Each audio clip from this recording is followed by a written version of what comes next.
और एक तरह की तोप ले सकते हैं जिसमें डायरेक्ट बम की जगह लोगों को रखा जाता था, उड़ा देते थे। मतलब अब लोग भर चुके थे उनका मन, अब तो हम करेंगे तो बगावत करेंगे, एंड वही हुआ। Imagine we are talking about era when people used to take it for granted कि मेरे को कोई एक्सप्लॉइट करे and I will not be raising my voice. इस पर्टिकुलर चैप्टर में आपको 3 ऐसे कीवर्ड सुनने को मिलेंगे। And third state is equals to 97% of population but had no political power. जो फ्रांस था वो बैंकरप्ट हो चुका था, कुछ नहीं बचा था इनके पास। Now timeline of French revolution. Students, this is very, very important. Hi students, welcome to our today's session, and today we are going to start our series for class 9 social science chapter 1 और इसमें हम cover करने वाले हैं history. So this very first chapter of your class 9th is about French revolution. Before we initiate this particular lecture would like to tell you about something. तो आप एक ऐसा इमेजिन कीजिए कि you are living in a country and you don't have enough money to afford the food because food is very expensive. And मैं कुछ luxury भी नहीं बोल रही हूँ, just a very basic thing जो हम डेली अपने रूटीन में खाते हैं, रोटी सब्जी दाल चावल। अगर इनके प्राइस बढ़ जाएं तो हम आम आदमी जो है वो अफोर्ड नहीं कर पाएंगे। एंड हमें पता चले कि हमारा लीडर एक गोल्डन महल में रहता है जहां उसके पास हर एक सुख सुविधा है, उसके पास इतना खाना है कि उसकी आने वाली 7 जनरेशन कंज्यूम कर सकती है वो। How will you feel about it? And this is the exact story about France that we have to study in to our today's lecture. So would like to tell that at Skill Snap we are doing this series of all the 6 to 10th हम सारे chapters cover कर रहे हैं for the students for social science. I'm your social science teacher Krati and I'll be starting here. तो इसको शुरू करने से पहले बताना चाहूँगी कि ये लड़ाई बहुत सारी चीज़ों की थी, बहुत ज़्यादा रिजेंटमेंट था। जैसे अगर मैं किसी चीज़ से डिससेटिस्फाई हूँ, ज़रूरी नहीं है कि हम तुरंत उस चीज़ को रिएक्ट करें। हम सबके लाइफ में प्रॉब्लम होती है एंड जब भी हमें कुछ in terms of revolution, in terms of conflict, in terms of लड़ाई दिखती है ना, तो मतलब उसके पीछे, उसके पहले बहुत कुछ महीनों से सालों से चल रहा था जो अब बस हमें एक एक्सट्रीम फॉर्म में दिख रहा है एंड उसी को हम आज स्टडी करेंगे। तो बेसिकली होता क्या है, लेट 18th सेंचुरी में, just a minute. So in the late 18th century we see that France was one of the most powerful nation in Europe and it was ruled by an absolute monarch, Louis 16 जिनको हमने यहाँ पे नाम दिया है, who believed in the divine rights of king, meaning he thought his power came directly from God. Mostly जो उस वक्त रूलर्स थे ना, उनमें ये आइडिया था दैट जो पावर है किंग के पास आई है डायरेक्ट भगवान ने दी है। अब चूंकि गॉड वाली चीज़ कोई रिजेक्ट नहीं करता and people use to be very faithful towards God. And ये सिर्फ यूरोप की कहानी नहीं है, ये ऑल ओवर वर्ल्ड की कहानी है। उस वक्त इन टर्म्स ऑफ गॉड आप कुछ भी कर सकते थे, इनफैक्ट आप कुछ भी आज भी कर सकते हैं, बट स्टिल लोग उतना अवेयर हो चुके हैं that not in all sphere they allow people to do whatever they want to do it. तो king was doing many things on the name of a god that I got the authority to help you all, to rule you all and I will be doing that. French society उस वक्त बहुत ज़्यादा unequal थी। ये mainly 3 estate में या आप 3 section बोल सकते हैं उसमें डिवाइडेड थी। जो पहली अपनी एस्टेट थी ना वो थी clergy, the first state was clergy. Second state जो थी उसमें नोबिलिटी थी, इनके पास थोड़े बहुत प्रिविलेजेस थे। एंड थर्ड स्टेट में आता था अपना कॉमन पीपल, ये लोगों के ऊपर टैक्स लगाया जाता था। जैसे मैं रोटी नहीं अफोर्ड कर पा रही हूँ, सरकार बोल रहे हैं मुझे कि कृति तुम तो टैक्स पे करो, ठीक है, एंड कृति जैसे हजारों लाखों लोग सब टैक्स पे करेंगे जो बेसिक चीज भी अफोर्ड नहीं कर पा रहे। Why? Because of the government, and government is saying that you have to do this. At the same time, there was other things also going on, like France was facing a severe financial crisis due to expensive wars and royal luxury. अगर खर्चे भी तो हो रहे हैं ना, ऐसा तो है नहीं है कि राज्य में सिर्फ एक ही काम है। आसपास वॉर चल रहे थे, वॉर में बहुत ज़्यादा पैसा जाता है और ये जो गोल्डन महल में राजा उस वक्त लुई 16 रह रहे थे उसके लिए भी तो चाहिए, कहाँ से ये सारा पैसा आ रहा है? This was coming out of the tax that people were paying even though the financial condition was in good and it was something ये जो ज़बरदस्ती कलेक्ट किया जाता था। So poor harvesters in 1788 led to rising bread prices and hunger. अब उस वक्त जो है वो फसल अच्छी नहीं होती है जिसकी वजह से प्राइजेस बढ़ जाते हैं and people were not able to buy it. So we see that enlightenment thinkers questioned monarchy and promoted liberty and equality here. Okay, So we will see how these things work. Anger and frustration were growing among the people. 1789 में हम देखते हैं ये discontentment, मतलब अब लोग भर चुके थे उनका मन, अब तो हम करेंगे तो बगावत करेंगे, एंड वही हुआ। Major political and social upheaval known as the French revolution, a revolution जिसमें से फ्रांस का ही नहीं बल्कि पूरी दुनिया के लिए एक मिसाल कायम की। क्योंकि इस पर्टिकुलर चैप्टर में आपको 3 ऐसे कीवर्ड सुनने को मिलेंगे जो 1789 के बाद जितने भी रिवॉल्यूशन, जितने भी वॉर, जितनी भी लड़ाइयाँ हुई हैं, उन सब में इन 3 कीवर्ड्स का जिक्र हुआ है और उन 3 कीवर्ड्स के लिए ही वो लड़ाइयाँ हुई हैं। And we will see what it is. So it just mark the beginning of the end of absolute monarchy and the rise of democratic ideals for the very first time in the history of Europe. Then it set the foundation for the other countries. Now we will see the next one. So we have to see the 3 estate। ठीक है, अब थोड़ा सा detail में पढ़ते हैं। जो कि हमने बताया क्लर्जी में कौन आता था, दो सोसाइटी 3 हिस्सों में डिवाइडेड थी। आप पिरामिड के थ्रू इसको कंसीडर कर सकते हैं। तो पहला था क्लर्जी, अपना चर्च ऑफिशियल्स हो गए। सेकेंड स्टेट में था नोबिलिटी। थर्ड में आम लोग आते थे जिसमें पीजेंट, वर्कर्स, मिडिल क्लास, सबको डाल सकते हैं जो बॉटम है हमारे समाज का। इंपॉर्टेंट ये था कि फर्स्ट एंड सेकेंड को प्रिविलेजेस थे, मतलब ये राजा के करीबी भी थे और इनको टैक्स में कहीं ना कहीं छूट भी दी गई थी, बट सारा का सारा प्रेशर टैक्स पे करने का वो डाल दिया जाता था थर्ड स्टेट पे। And third state is equals to 97% of population but had no political power. मतलब मैं टैक्स भी पे करूं, मेरी आवाज़ भी नहीं सुनी जाए, मेरे कोई ओपिनियंस भी नहीं है, मेरे पास पैसे भी नहीं है, फिर भी मैं दूँ। So I am not able to afford my food but I will pay taxes to the government and the government will not be doing anything there. Okay, so this is something that we have to see. Now timeline of French Revolution, see students, this is very very important, very basic timeline। आप class 9th में हैं, but यकीन मानिए अगर आपने अभी कर लिया इन फ्यूचर आप पॉलिटिकल साइंस अपना मेन सब्जेक्ट लेते हैं, then you know political science और history it's going to be very good. And even आप साइंस और कोई और स्ट्रीम लेते हैं, ये वाली चीज़ हमेशा पूछी जाती है क्योंकि जैसे मैंने बोला कि ये एक आइडियल है हमारे लिए, एक फाउंडेशन सेट करता है। देखते हैं storming of Bastille. So Bastille was this city France की जहाँ पे मेन जो सिटी पैलेस हुआ करता था। सो ये 1789 में, in fact this was also the place जहाँ पे जेल था मेन। तो स्टॉर्मिंग ऑफ बैस्टिल, हर वो चीज़ जो एक तरीके से रिप्रेशन की तरफ ले जाती है और let's say that government is exploiting us, ठीक है, या आप किसी पर्टिकुलर पर्सन से नफरत करते हैं या उसने आपके साथ गलत किया, तो उससे जुड़ी हुई हर चीज़ से आपको ना थोड़ा सा इरिटेशन होने लगेगी, थोड़ा आपको रिजेंटमेंट रहेगा उस चीज़ को लेकर के। So let's say the government is not doing good with people, what people will do it, people will resent in every way. So government से रिलेटेड जितने भी इंस्टीट्यूशंस हैं, जितनी भी चीज़ें हैं, उनको अटैक किया जाएगा। कुछ ऐसा ही यहाँ पे हुआ। 1789 में ही हम देखते हैं declaration of rights of main होता है and rain of terror which was 1792, डर का माहौल। देन वी सी 1793, ठीक है, इसमें आपका जो है वो मोनार्की अबॉलिश होता है और लुइस 15 को मार दिया जाता है, ठीक है। And rise of Napoleon which was in 1799 and we will see later, क्योंकि इसमें जो सारी क्रांति के बाद लीडर आया था जिसने सबको ये प्रॉमिस किया था, you know, I will be bringing the nationalism, I will be uniting to all of you, ये भी एट द एंड जो है वो ऑटोक्रेटिक निकलता है, ये भी जो है अथॉरिटेरियन निकलता है। हालांकि वो कहानी अभी हम नहीं जोड़ते हैं क्योंकि वो आप नेक्स्ट चैप्टर में फॉर श्योर डिस्कस करेंगे। अब देखते हैं फ्रेंच रिवॉल्यूशन हुआ क्यों। सिंपल सा चैप्टर है, भले ही आपको कॉम्प्लेक्स लग सकता है वर्ड से, टर्मिनोलॉजी से, जो आपका एनसीईआरटी में दिया हुआ है, हालांकि लेकिन जब आप उसको पढ़ेंगे तो आपको बहुत सारी अच्छी चीज़ें पता चलेंगी। सोशल इक्वालिटी थी, इनइक्वालिटी थी, सॉरी, इक्वालिटी होती तो होता ही क्यों, इनइक्वालिटी थी।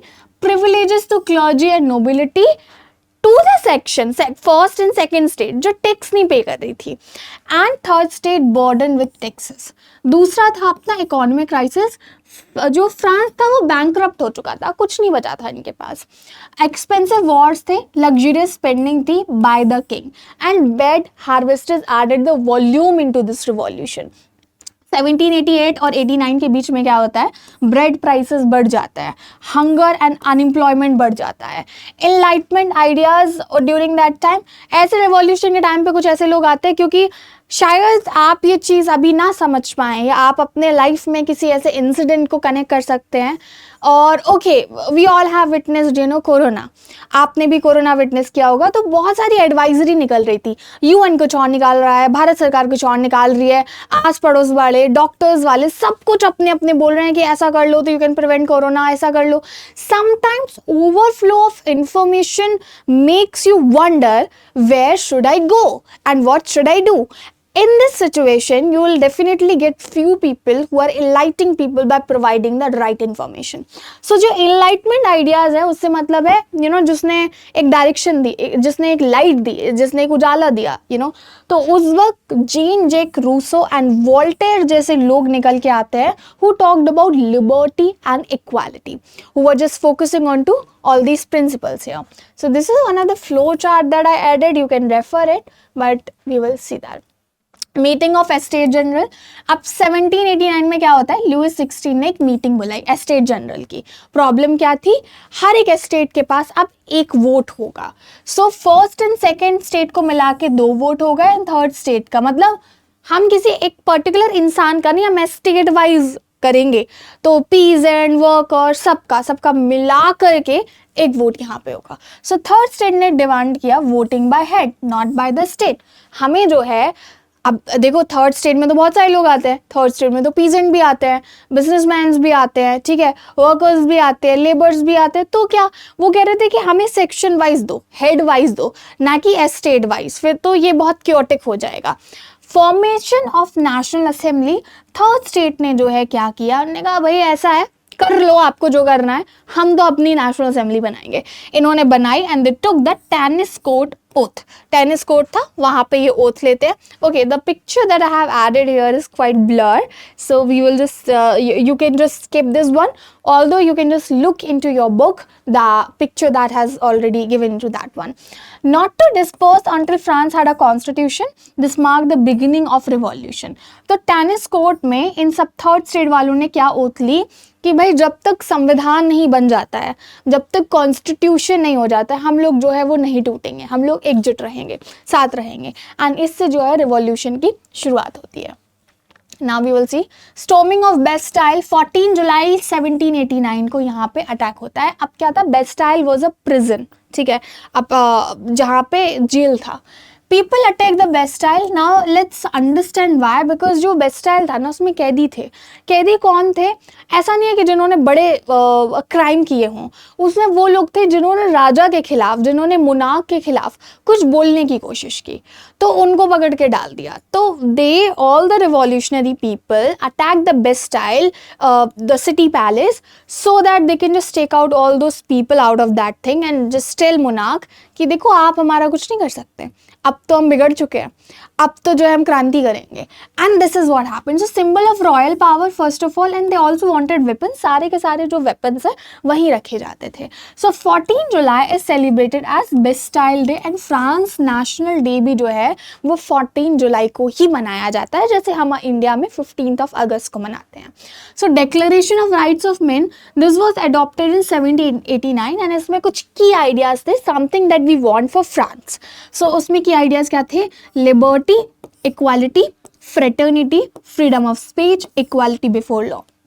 Now let understand. लिबर्टी मतलब आज़ादी, इक्वालिटी मतलब बराबरी, फ्रेटर्निटी मतलब भाईचारा.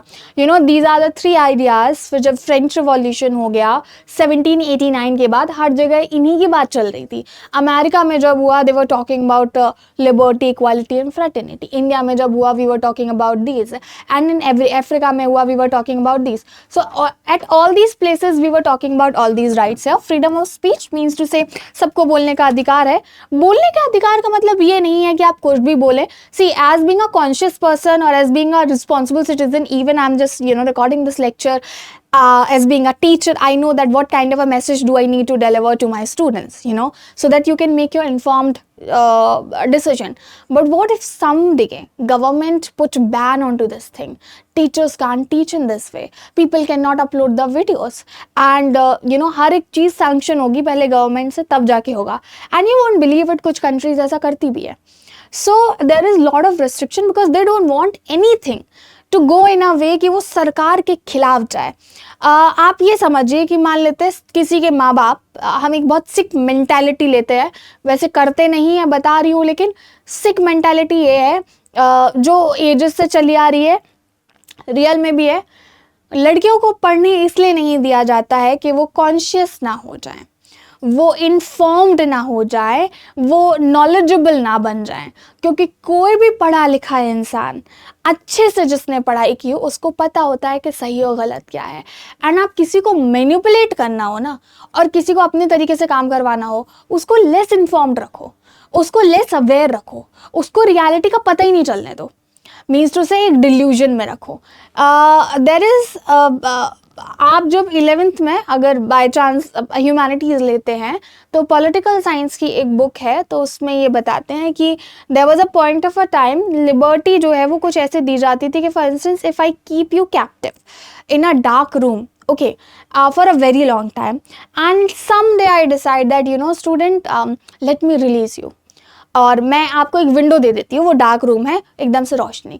जब आप 8 से 10 साल तक बहुत ज़्यादा अंधेरे में रहे होंगे ना, तो आपकी आईज उतना उजाला ले नहीं पाएंगी, and it's very true. So what will happen now, but providing you a window, am I doing a very good thing? You may say that कि आई मीन या, बट क्या मैंने कोई एहसान कर दिया, या क्या मैंने कोई बड़ा अच्छा काम कर दिया? Having the access of the outer world or having this liberty to see the world was your basic right, and I took it by keeping you captive for straight 10 years, and this is not acceptable. So by providing a window, I'm absolutely not doing any ihsan over you. I'm not doing any favor to you. In fact, I'm bad in this thing. I knew that you deserve to see all this world, but still I keep you captive. तो यहाँ पे हम same चीज़ बात करें तो liberty, equality, fraternity. सोचो जब एक ऐसे टाइम की बात करें जब पता ही नहीं है, आप फ़ोन यूज़ करते होंगे, अगर आपके ग्रैंड पेरेंट्स हैं या घर में कोई बहुत बड़ा है, आप उनको फ़ोन यूज़ करना बताते होंगे, तो यू नो दैट यूट्यूब पे भजन लगा दिया आपने या वीडियो कॉल कर दी, तो for that generation it's such a big thing. आप किसी भी 70-80 ईयर ओल्ड आपके अगर ग्रैंड पेरेंट्स वगैरह हैं उनको बताएंगे, तो they will be you know bit impressed, and they will be quite wondering as well about the fact that how the world has changed now.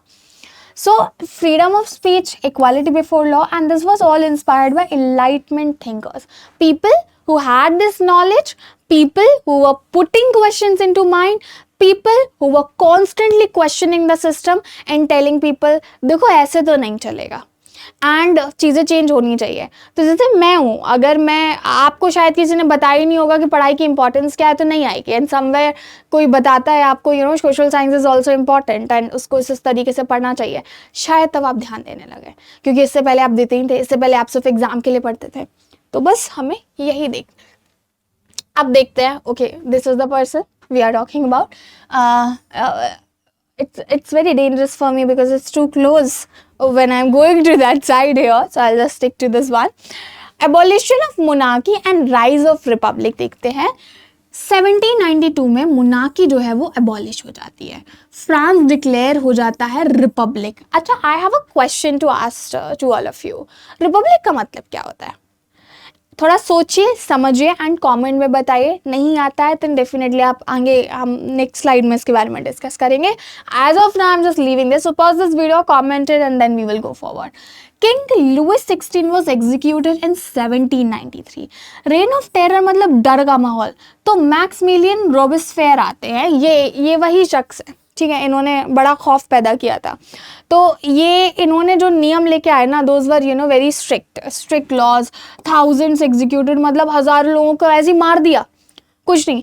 And use of गिलोटाइन, मतलब गिलोटाइन क्या होता था, एक तरह की आप बारूद और एक तरह की तोप ले सकते हैं जिसमें डायरेक्ट बम की जगह लोगों को रखा जाता था, उड़ा देते थे, मतलब पीछे से बम लगाया जाएगा, नोक पे जो है वो लोगों को बांधा जाएगा, मार देंगे वो, और एग्जीक्यूट कर देते थे। So Robespierre was later arrested and executed, क्योंकि इसने खुले आम कुछ भी किया एंड किसी ने कोई सवाल नहीं किया, तो इनको तो पब्लिकली मार दिया गया था। Now we will just go for the next slide, and that we have to see rise of Napoleon.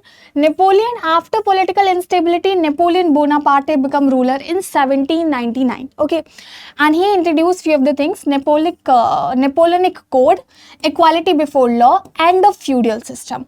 But later declared himself empire. Matlab it's like that. I come to you asking that, students, I do have a solution of your problem.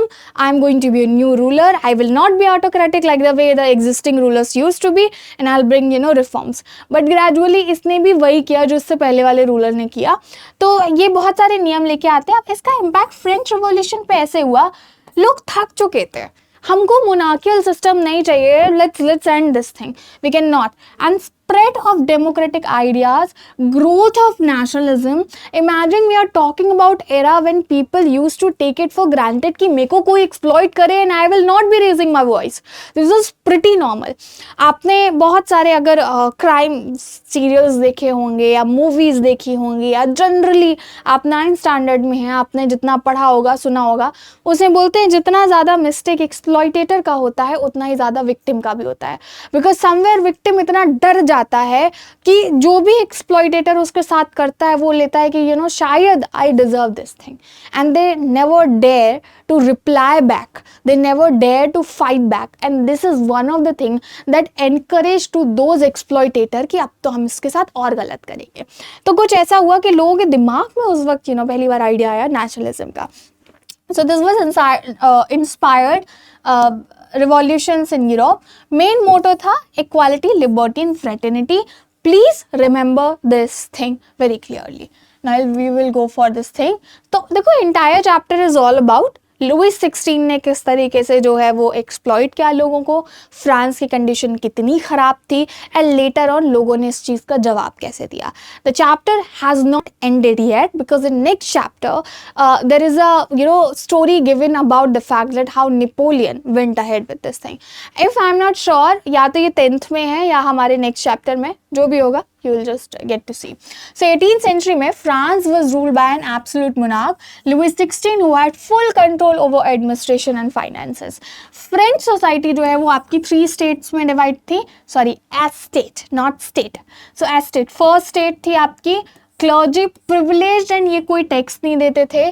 Second estate थी nobility and ये feudal privileges. अच्छा, do you guys know that feudal से मतलब है हम सामंत और ज़मींदार हुआ करते थे.